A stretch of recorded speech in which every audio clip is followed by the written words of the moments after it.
आम बर्तमान 101 number question पढ़ा। What is the objective behind mortgage redemption insurance. Mortgage redemption insurance कौन?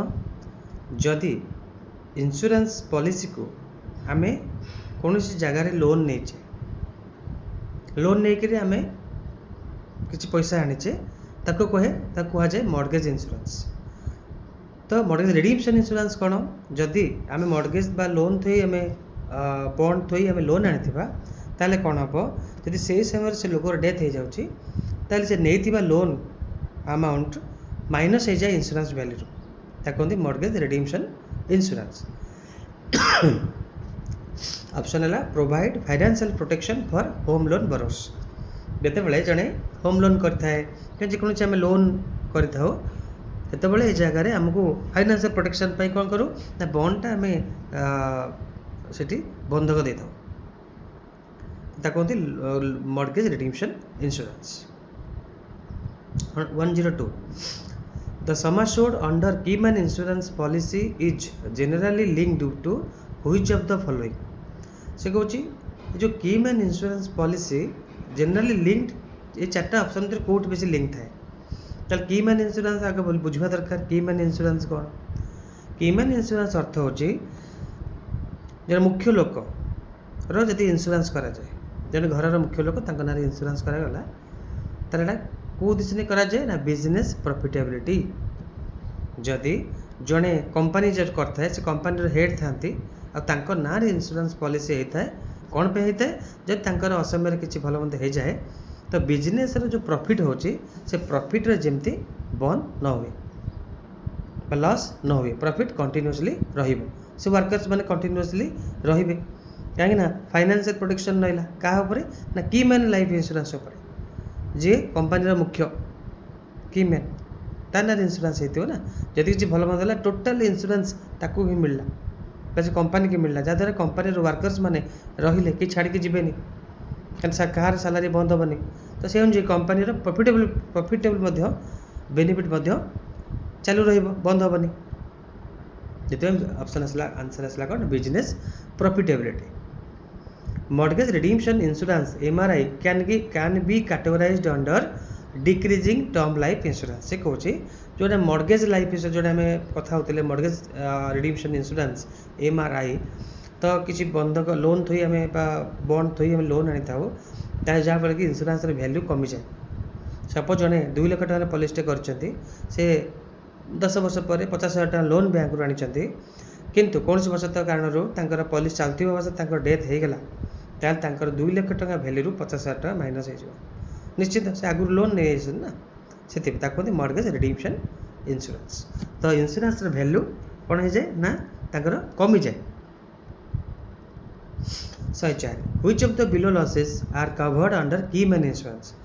से कहूँ कीमैन इंश्योरेंस को पार्ट बेसी लॉसेस कवर्ड हुए कौन कीमैन लॉस कवर हुए ना losses related to the extended period when a key person is unable to work जो आम कथा होते कीमैन इंश्योरेंस वाले मुख्य लोकर ना कंपनी मुख्य लोक होता तार आम इंश्योरेंस करें तार भल मंद किसी हो जाए ताले से काम करने को एबिलिटी तार हरला अनेबल टू वर्क ताले कौन हम ना कंपनी लॉस हम तो से जो लॉस रिलेटेड जिनसा कहते कीमैन इंश्योरेंस ताकू ही कवर करे कीमैन इंश्योरेंस करा जाए से यही कवर करे जब कीमैन किसी भल मंद असुविधा है काम करें से लॉस कवर करा जाए।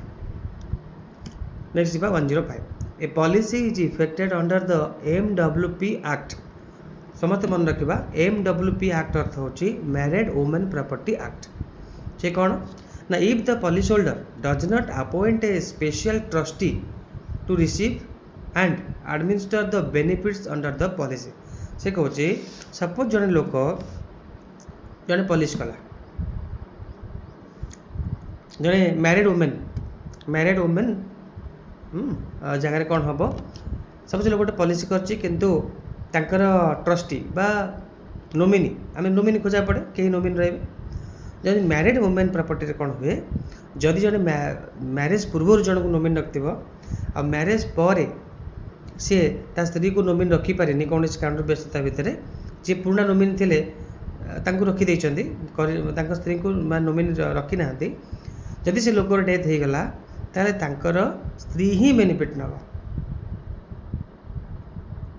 तो पूर्व जी जो नोमिनी बापा माँ भाई जी भी था से बेनिफिट नेबे नहीं कहीं यहाँ हूँ married women property actor Anjay यहाँ नियम।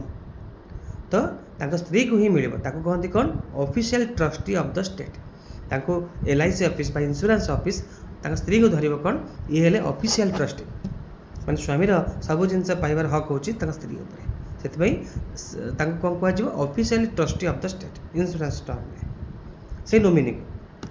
तापर जीवा next 106 Mahesh ran a business on borrowed capital से कहे महेश कि धार उधार कर टंका आनी गोटे बिजनेस करने आफ्टर हिज सडन डिमाइज हठात मृत्यु होगा कारण all the creditors are doing their best to go after Mahesh asset सब जो डेथ होगा जो ऋण आनी सब ऋण देथिबा लोक घर द्वारा ठिया सब लोकंकर इच्छा थी कौन घर जाके जनइबा और तार जो आसेट अच्छे तांकर जो घर अच्छी द्वारा जो मॉनिटरी वैल्यू जहाँ को ता बदल टंका पाई हम आम ता व्यवस्था करके पैसा आनिबा से कह which of the below assets is beyond the reach of the creditors जनक लोकर आप घर नहीं पारिबा जड़े लोकर आम सुना गहना ताकू जबरदस्ती नहीं पार जो से टंकाटा नहीं देनी किंतु से कौच कौ जिनस आम नहीं पारिबा नहीं ता अर्थ आंसर आसला term life insurance policy purchased under sector C of MWP act married women property act जदि लोक गोटे मैरेज कर स्वामी ठीक कौन से ऋण नहीं आनी क्या सुझी पारनी डेथ हो जाए से केसेस कौन हम से जो इंश्योरेंस पॉलिसी करते तार बेनिफिट से ऋण देथिबा लोक मैंने जानीपर ना पाइपर ना घर पढ़ाओ सुनागहना पढ़ाओ जमीबाड़ी पढ़ाओ किंतु तांकर जो टर्म इंश्योरेंस पॉलिसी जब करते कौन लाइफ इंश्योरेंस पॉलिसी करते तार बेनिफिट केवल स्त्री ही अकाउंट को जीव आउ क्या पाक रही।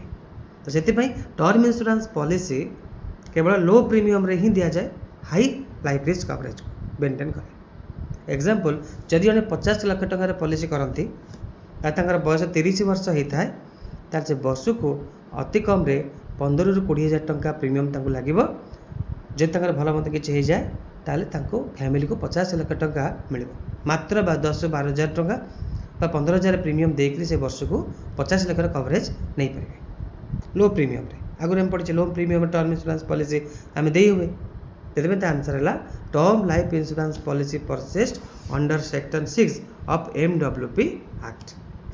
पता 107 जितेबाला which of the below option is true with regards to MWP act cases married women property act cases कौन कौटा ट्रू जदि ट्रू क्वेश्चन पचार और स्टेटमेंट दीटा दे से जगह बोथ आर ट्रू लिखानी आम देखा जब ये जिन पढ़ा सेकेंड इज ट्रू कहला सेकेंड कौन पे कहला ना मैच्योरिटी क्लेम चेक्स आर पे टू द ट्रस्टीज बास मुझे जब married women property act trustee गोटे वर्ड यूज लगे ट्रस्टी किए स्त्री को ही मिल आउ क्या ना फास्ट ऑप्शन जो कहला स्टेटमेंट 1 कहला मैच्योरिटी क्लेम चेक्स आर पे टू पॉलिसी होल्डर ना पॉलिसी होल्डर को मिल ना ये पॉलिसी होल्डर तो नहीं ना क्या को मिल स्त्री को मिल ट्रस्टी को मिल सेकेंड इज द हूँ ट्रू।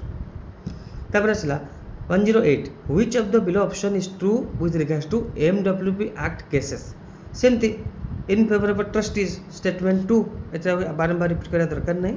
तापर जीवा 109 Ajay page insurance premium for his employees से कहे अजय तार एम्प्लॉई मानक अजय चाकरी किसी लोक पाखे चाकरी कर लोक रखी जो मैंने अंडर चाकरी कर दरमा से दौर तो अजय ता इंश्योरेंस सॉरी ता एम्प्लॉई मानक से प्रीमियम कौन इंश्योरेंस प्रीमियम ता इंश्योरेंस एम्प्लॉई मानक ना प्रीमियम पे करुच्ची which of the below insurance premium will not be treated deductible as compensation pay to employee ठीक कौची ऑप्शन भितर कौ option choice 2 key man life insurance with benefits payable to Ajay जिते जदि अजय तो निज ना किसी इंश्योरेंस करेंगे तार जो बेनिफिटा मिल केवे एम्प्लॉई मानक मिल ना पूरे से अजयर हेड फैमिली की मिल अर्थात तार अजय कर कंपानी ना से बेनिफिटा आसो जार समस्त बेनिफिट तार एम्प्लॉई मैंने ନେବେ।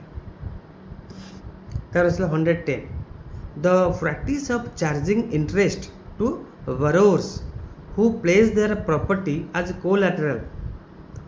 ଯେମିତି ଆମେ କରିଥିଲେ ମାନେ ମୁଁ କିଛି ମୋ ପ୍ରପର୍ଟିକୁ ବ୍ୟାଙ୍କ ଥୋଇକି ଆଣିବି ତାକୁ କ'ଣ କହନ୍ତି? ମର୍ଗେଜ୍ କହନ୍ତି। ତା ଆନ୍ସର ଇଜ୍ ଏ ମର୍ଗେଜ୍। ବୁଝିହେଉଛି? ସେ ପ୍ରପର୍ଟି ସପୋଜ ଜଣେ ଆପଣଙ୍କୁ ସୁନା ଆଣିକି ଆସିଲା କହିଲା ଘରେ ଆଜ୍ଞା ମ୍ୟାଡ଼ାମ୍ ଆଉ ସାର୍ ଆଉ ପ୍ରପର୍ଟି ରଖନ୍ତୁ ମୋ ସୁନା, ମୋତେ କିଛି ପଇସା ଦରକାର। ସେ ସୁନା ଆଉ ତାର ହେଇକି ରହିଲା କି? ଯେଉଁ ପର୍ଯ୍ୟନ୍ତ ସେ ପଇସା ନ ଫେରାଇଛନ୍ତି ସେ ପର୍ଯ୍ୟନ୍ତ ସୁନା ଆମ ପାଖରେ ରହିଲା, ଅର୍ଥାତ୍ ଆମେ ସେ ସୁନାର ମାଲିକ ହେଲେ। ତ ସୁନା ଆମର ସେ ମର୍ଗେଜ୍ ରଖିଲା, ତା ବଦଳରେ କିଛି ଟଙ୍କା ନେଲା ନାଇଁ କି? ସେମିତି ପଲିସି ବଣ୍ଡ ଥୋଇ ଆମେ ଯେ ଟଙ୍କା ଆଣୁ ତା ଅର୍ଥ ଆମେ ବଣ୍ଡକୁ ଆମେ ମର୍ଗେଜ୍ ଥୋଇଲେ। ତାର ଇନ୍ସୁରାନ୍ସ କଭରେଜ ସେ ପଲିସିର ବେନିଫିଟ୍ ସବୁ ସେ ଲୋକ ପାଖକୁ ଯିବ ଯେଉଁ ଲୋକ ଆମକୁ ଲୋନ୍ ବା ଋଣ ଦେଇଛି। ସେ ବ୍ୟାଙ୍କ ହେଇଥାଉ କି LIC ଅଫିସ୍ ହେଇଥାଉ ଯେ, ଠିକ୍ ଅଛି? ତାକୁ କୁହନ୍ତି ମର୍ଗେଜ୍। ତାପରେ ଯିବା 111 question which of the below policy can provide protection to home loan borrowers. से कहला आम से कथा पढ़े very simple mortgage redemption insurance, एटा बारंबार पढ़ा दरकार नहीं, आम एटा जानि छे आगु। तो next question what does a policy lapse means. Policy lapse कौन? पॉलिसी जो लैप्स कर जाए लोकटी प्रीमियम देवाक भूली जाए कि प्रीमियम दे पारनी ताको मन नहीं कि जापारनी एजेंट रिमाइंड करनी जहाँफल कि पॉलिसी प्रीमियम दे पारनी तो लैप्स है। लैप्स कौन? लैप्स अर्थ होची policy holder discontinues premium payment for a policy. यदि पॉलिसी पाई गोटे लोक प्रीमियम डिस्कंटिन्यू करदेला ताको आम लैप्सेशन बोली कही। ठीक अच्छे। Who bears the investment risk in case of ULIP. से कहूँ आम जानते यूलिप प्लान हूँ market link plan. Market link plan सबुतक रिस्क केते टंका मिलिबो तार जो रिस्क थाए टंका केते टंका मिलिबो मैच्योर तार ठीक न थाए ना, तो रिस्क किए बियर करिवो? बियर करे इन्श्योर्ड अर्थात पॉलिसी होल्डर। ये कंपनी नबनी। सपोज जड़े मार्केट लिंक प्लान किणला तार बेनिफिट भी सी नब, लॉस हेल्ले भी सी तार भरणा हम। पॉलिसी होल्डर निजे तार तार कौन रिस्क बियर कर कौन कंपनी कि कोई इंश्योरेंस कंपनी बियर करेंगे ना। Next 114 what does the term premium denote in relation to one insurance policy. से कहूँ जो इंश्योरेंस पॉलिसी करा जाए ये प्रीमियम माने कौन? आम जो प्रीमियम आम कहू मुझे टंका देले पॉलिसी चलई पारि पॉलिसी मो झील ना करें मो पो ना करें कहू केते टंका देले अर्थ केते टंका प्रीमियम देले वर्ष को 15,000 ना वर्ष को 20,000 ना 6 मास को 10,000 आपको प्रीमियम कह जाए। तो प्रीमियम माने कौन? प्रीमियम माने होची price paid by an insured for purchasing the policy. Policy किनिबा पाई जो टंका आम पॉलिसी होल्डर जो टंकाटा दिए जो प्राइसटा दिए price paid by the insured policy holder insured the policy holder जो इंश्योरेंस किनिया जो टंकाटा दिए ताको कहते प्रीमियम। वेरी सिंपल एटा मन रखा पड़ो। 115 which of the below is not a factor in determining life insurance premium. से कहूँ लाइफ इंश्योरेंस प्रीमियम रो कोटा फैक्टर नुहे रिबेट। जदि जड़े आपको पॉलिसी करने कहला आप कहले कि वर्ष को 12,000 आपको 20,000 वर्ष को पड़ला से केते टका आम छाड़ रिबेट के दब आम तार पॉलिसी कर ये रिबेट सिस्टम प्रीमियम रे करा जाए ना। रिबेट सिस्टम ना आज्ञा रिबेट दे हेबनी रिबेट ही सिस्टम ही ना पूरा प्रीमियम आपको देवाक पड़ो। तेणुक rebate is not a factor in determining life insurance premium. तब आसला 116 what is a policy withdrawal. Policy withdrawal कौन? पॉलिसी जमी आम टंका रखीचे बैंक में विड्रॉ कर दौचे जाकि गोटे विड्रॉल फॉर्म भरुचे विड्रॉ कर दौचे से भाया पॉलिसी विड्रॉल भी अच्छी LIC रे इंश्योरेंस पॉलिसी जड़े ये लंग टर्म पर्यटन कर खाली पैसा इमरजेंसी दरकार पड़ा कौन बेसी भी असुविधा होगा से पॉलिसी चलई पारे से विड्रॉ करेंगे कहते इंश्योरेंस टर्म कहते सरेंडर। ताले कौन आंसर हम? Surrender of policy in return for acquired surrender value. जन लोक 10 वर्ष देती गला आउ दे पारन चल पारन कौन असुविधा से बंद कर चाहे कहते सरेंडर। से पॉलिसी सरेंडर फॉर्म भर से देथिया पैसा रु किछ कटिवो आ ताको पैसा मिल पारे नहीं कहते सरेंडर है। तब जी 117 क्वेश्चन कौन कहला which of the below is one of the ways of defining surplus. Surplus हम जानते जो बेनिफिट लाभ माने अधिक पैसा सब मिले ठीक अच्छे। सरप्लस माने कौन ना excess value of assets over liability आमर जेतिक टंका लायबिलिटी अच्छी अर्थात निहाती खर्च अच्छी ताठू अधिक जब आम सेविंग्स कि आसेट्र भैल्यू आम हो जाए ताको आम कहू सरप्लस नहीं धरतु आपणकर झील बाहागर 10 लाख हो आपणकर आसेट्र भैल्यू हूँ 15 लाख ताले आप एक्सेस वैल्यू है आप आसेटा तो सीटा सरप्लस ठीक सिंपल पंडा। नेक्स्ट जीवा 118 which of the below is not A component of ULIP premiums से कहूँ कोटा गोटे यूलिप प्रीमियम कंपोनेंट नुहे मैंने जो मार्केट लिंक पॉलिसी अच्छी तापाई भी प्रीमियम दि जाए ना तो कोटा तार कंपोनेंट नुहे social security charges social security charges ए लगे नहीं आउ सब जिन लगे policy allocation charges investment risk premium mortality charge कौन जार एज अधिक तार प्रीमियम अधिक जार एज कम तार प्रीमियम कम ये सब जिन मोर्टालिटी चार्ज कहते तो से कौटा नुहे ना सोशल सिक्यूरिटी चार्जेस ये सोशल सहित कौन संपर्क ना ये प्योर मार्केट तापर 119 life insurance companies may offer rebate to the buyer on the premium से कहूँ लाइफ इंश्योरेंस कंपनी माने प्रीमियम उपर रिबेट दिखती केते that is payable on the basis of what basis of sum assured chosen by the buyer जदि जन लोक high sum assured policy नियंती ताको ऑटो रिबेट मिले एलआईसी रिबेट दि जाए कि जदि आप अधिक टकर पॉलिसी करेंगे छोटे छोटे पॉलिसी कले रिबेट आसे ना बड़ बड़ अमाउंटर पॉलिसी कले 5 लाख ऊर्ध्व जब आप पॉलिसी कर आपको रिबेट आसो एग्जाम्पल सपोज 2 लाख टंकार पॉलिसी कर 20,000 टका प्रीमियम पड़ा मैंने 5 लाख टकर पॉलिसी कले तो से 50,000 टका मिल 50,000 टका प्रीमियम पड़ा कथा किंतु तांको ये 50,000 टका पड़ो क्या रिबेट आसो तो हाई प्रीमियम रे हाई रिबेट मिले तो आंसर है समास chosen by the buyer. Next question 120 interest rates are one of the important components used while determining the premium से कहूँ इंटरेस्ट रेट माने जो आम प्रीमियम डिटरमाइन करदू मत एत दबार अच्छी तार डिपेंड कर आप इंटरेस्ट पाइबे which of the below statement is correct जो आम कही जो which is correct which false आसो तो सबुठारु लॉन्ग टर्म लॉन्ग सेंटेंस को आम मारिया आंसर देखो ये लॉन्ग आंसरटा हो higher the interest rate assumed lower the premium जदि आम अधिक इंटरेस्ट पाइबा चाहिए ताले प्रीमियम कमिज प्रीमियम आम कम दबा लॉन्ग टर्म पॉलिसी नवा जिते लॉन्ग टर्म पॉलिसी रते अधिक रिटर्न रहा प्रीमियम कम हो सपोज आपण 2 लाख टका पॉलिसीटा नेले जड़े 20 वर्ष कला ताको 10,000 11,000 प्रीमियम आसो कि जड़े 15 वर्ष कर 12 ରୁ 14,000 टका प्रीमियम आसो अर्थात टर्म बढ़ला तो प्रीमियम कमिला ठीक अच्छे।